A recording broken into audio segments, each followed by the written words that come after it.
Hello everyone, welcome back to yet another episode of Logic Launch. Myself, Riyaz Rahim. ഇന്ന് നമ്മൾ discuss ചെയ്യാൻ പോകുന്നത് company secretary കോഴ്സിനെ കുറിച്ചിട്ടാണ്. ഇൻ ഡീറ്റെയിൽ ആയിട്ട് CS-നെ എക്സ്പ്ലെയിൻ ചെയ്യാൻ നമ്മുടെ കൂടെയുള്ളത് logic school of management director CMS Santhosh Kumar സാറാണ്. Hello sir. വലിയ സാലറി കിട്ടുന്ന പ്രൊഫഷനായിട്ടാണ് ചാർട്ടേഡ് അക്കൗണ്ടൻസി കോഴ്സ് സാറ് പറഞ്ഞത്. CS-നും ഇതേ പാക്കേജസ് എക്സ്പെക്ട് ചെയ്യാൻ പറ്റുമോ? കഴിഞ്ഞ വർഷം 2023 എൻ്റെ അറിവനുസരിച്ചാണ് ഇന്ത്യയിൽ ഏറ്റവും കൂടുതൽ റെമ്യൂണറേഷൻ വാങ്ങുന്ന കമ്പനി സെക്രട്ടറി ഹിന്ദുസ്ഥാൻ യൂണിലിവറിൻ്റെ ദേവ് വാജ്പേയി സാറാണ്. അദ്ദേഹം ഹിന്ദുസ്ഥാൻ ലിവറിൻ്റെ എക്സിക്യൂട്ടീവ് ഡയറക്ടറും കമ്പനി സെക്രട്ടറിയാണ്. ഏകദേശം 9.5 CR 9.5 കോടി രൂപ. അദ്ദേഹത്തിന് ഓൾമോസ്റ്റ് 30 years എക്സ്പീരിയൻസും ഉണ്ട്. അദ്ദേഹത്തെ കൂടാതെ ഏഷ്യൻ പെയിൻസിൻ്റെ മുരുകൻ സാറ്, റിലയൻസ് ഇൻഡസ്ട്രീസിൻ്റെ സാവിത്രി പരേഖ് മാഡം, പിന്നെ M&Mൻ്റെ അതായത് മഹേന്ദ്രയുടെ നാരായൺ ശങ്കർ, ഇവരൊക്കെ വലിയ റെമ്യൂണറേഷൻ വാങ്ങുന്ന കമ്പനി സെക്രട്ടറീസാണ്. സാർ, എന്തുകൊണ്ടാണ് CS-ന് ഇത്ര ഇമ്പോർട്ടൻസ് കിട്ടുന്നത്? Who is company secretary? Company secretary ആ വാക്കുകളിൽ തന്നെയുണ്ട് അല്ലേ. ഒരു കമ്പനിയുടെ സെക്രട്ടറിയാണ് കമ്പനി സെക്രട്ടറി. കമ്പനി എന്താണ്? ലീഗലി ഫോം ചെയ്തിരിക്കുന്ന ഒരു ആർട്ടിഫിഷ്യൽ പേഴ്സണാണ്. അപ്പോൾ ഈ ആർട്ടിഫിഷ്യൽ പേഴ്സണായ കമ്പനിയുടെ സെക്രട്ടറിയാണ് കമ്പനി സെക്രട്ടറി.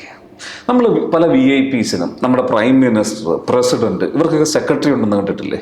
എന്താ ഈ സെക്രട്ടറിമാർ ചെയ്യുന്നത്? ഇവരുടെ മീറ്റിങ്സ്, പ്രോഗ്രാംസ് ഒക്കെ ചാർട്ട് ചെയ്യുക, ഷെഡ്യൂൾ ചെയ്യുക, ഇതൊക്കെയല്ലേ ഇവരുടെ റെസ്പോൺസിബിലിറ്റി എന്ന് പറയുന്ന പോലെ.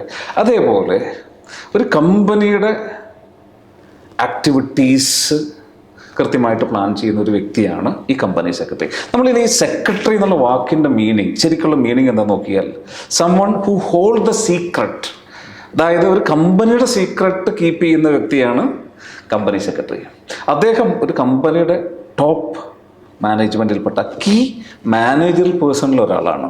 സാധാരണ ഈ കീ മാനേജറൽ പേഴ്സൺസ് എന്ന് പറഞ്ഞു കഴിഞ്ഞാൽ ബോർഡ് ഓഫ് ഡയറക്ടേഴ്സ് വരും, അതിനകത്ത് മാനേജിങ് ഡയറക്ടർ വരും, അതേപോലെ CFO, ചീഫ് ഫിനാൻഷ്യൽ ഓഫീസർ, പിന്നെ ആരാ? Company secretary. ഓക്കെ. അപ്പോൾ ഇന്ന് ഒരു കമ്പനിയുടെ ലീഗൽ കാര്യങ്ങൾ മാത്രം, ലീഗൽ കംപ്ലയൻസ് എന്ന് പറയും.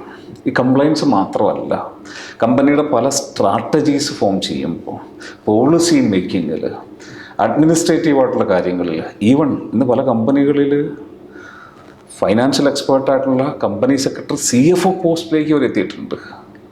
അത്രയധികം ഇമ്പോർട്ടൻസ് കമ്പനി സെക്രട്ടറീസിന് ഇന്ന് കമ്പനികളിലുണ്ട്.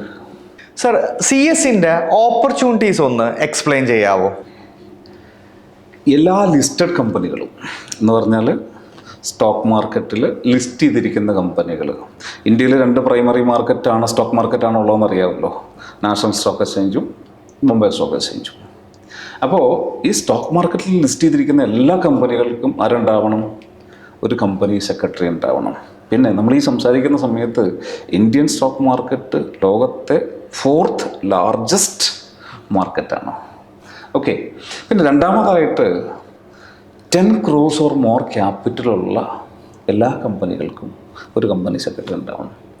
ഇത് കൂടാതെ ചാർട്ടേഡ് അക്കൗണ്ടൻസിനെ പോലെ അല്ലെങ്കിൽ കോസ്റ്റ് അക്കൗണ്ടൻസിനെ പോലെ കമ്പനി സെക്രട്ടറീസിന് പ്രാക്ടീസിങ് ഓപ്പർച്യൂണിറ്റി ഉണ്ട്. ഓക്കെ. അപ്പോൾ ഇതൊക്കെ കേട്ട് കഴിയുമ്പോൾ റിക്വയർമെൻറ്റ് അല്ലെങ്കിൽ ഡിമാൻഡ് വളരെ കൂടുതലാണെന്ന് മനസ്സിലാവുമല്ലോ. പക്ഷേ ഇന്ന് ഇന്ത്യയിൽ 1 ലക്ഷത്തിൽ താഴെ, 1 lakh താഴെ കമ്പനി സെക്രട്ടറീസേ ഉള്ളൂ. അപ്പോൾ അതുകൊണ്ട് തന്നെ കൂടുതൽ സ്റ്റുഡൻസ് ഈ പ്രോഗ്രാമിലേക്ക് വന്ന് കോഴ്സ് കംപ്ലീറ്റ് ചെയ്ത് പാസ് ഔട്ടായി ഈ റിക്വയർമെൻറ്റ് ഫില്ല് ചെയ്യേണ്ടതായിട്ട് ആവശ്യമുണ്ട്. സാർ, അടുത്ത ചോദ്യം എന്ന് പറയുന്നത് CS-ൻ്റെ കോഴ്സ് സ്ട്രക്ചർ ഒന്ന് എക്സ്പ്ലെയിൻ ചെയ്തു തരൂ. ഈ കോഴ്സിൻ്റെ സ്ട്രക്ചർ നമ്മുടെ ഒരു +2 ബോർഡ് എക്സാം കഴിഞ്ഞ് വരുന്ന സ്റ്റുഡൻറ്റിന്, ഡിഗ്രി കഴിഞ്ഞ് അല്ലെങ്കിൽ ഗ്രാജുവേഷൻ കഴിഞ്ഞ് വരുന്ന സ്റ്റുഡൻറ്റിന് ഡിഫറൻ്റ് ആണ്. ഇപ്പം +2 കഴിഞ്ഞൊരു സ്റ്റുഡൻ്റ് ആണെങ്കിൽ ഒരു 3 ലെവൽസിലൂടെ കടന്നു പോകണം. ആദ്യം ഫൗണ്ടേഷൻ പ്രോഗ്രാം CSET എന്ന് പറയും, പിന്നെ എക്സിക്യൂട്ടീവ് നമ്മുടെ ചാർട്ടേഡ് അക്കൗണ്ടൻസിയുടെ ഇൻ്റർമീഡിയറ്റ് പോലെ, പിന്നെ പ്രൊഫഷണൽ ലെവൽ, അതായത് CA ഫൈനൽ പോലെ. അതേസമയം ഗ്രാജുവേഷൻ കഴിഞ്ഞ് വരുന്ന സ്റ്റുഡൻ്റ് ആണെങ്കിൽ 2 ലെവലിലൂടെയാണ് കടന്നു പോകേണ്ടത്. എക്സിക്യൂട്ടീവ് പ്രോഗ്രാമും എക്സിക്യൂട്ടീവ് പാസ്സായിട്ട് ഫൈനൽ, ദാറ്റ് ഈസ് പ്രൊഫഷണൽ ലെവലും. ഓക്കെ, ഇപ്പം നോർമലി ഒരു 3 to 3.5 ഇയേഴ്സ് കൊണ്ട് ഈ പ്രോഗ്രാം ഇവർക്ക് കംപ്ലീറ്റ് ചെയ്യാൻ സാധിക്കും. ഇത് കൂടാതെ ഒരു 21 months ഇൻറ്റേർണർഷിപ്പ് പ്രോഗ്രാം ഉണ്ട്. ഈ ഇൻറ്റേർണർഷിപ്പ് പ്രോഗ്രാം ഈ എക്സാംസ് പാസ്സാവുന്നത് പോലെ തന്നെ, ഈ 3 ലെവൽ കംപ്ലീറ്റ് ചെയ്യുന്നത് പോലെ തന്നെ ഇമ്പോർട്ടൻ്റ് ആണത്.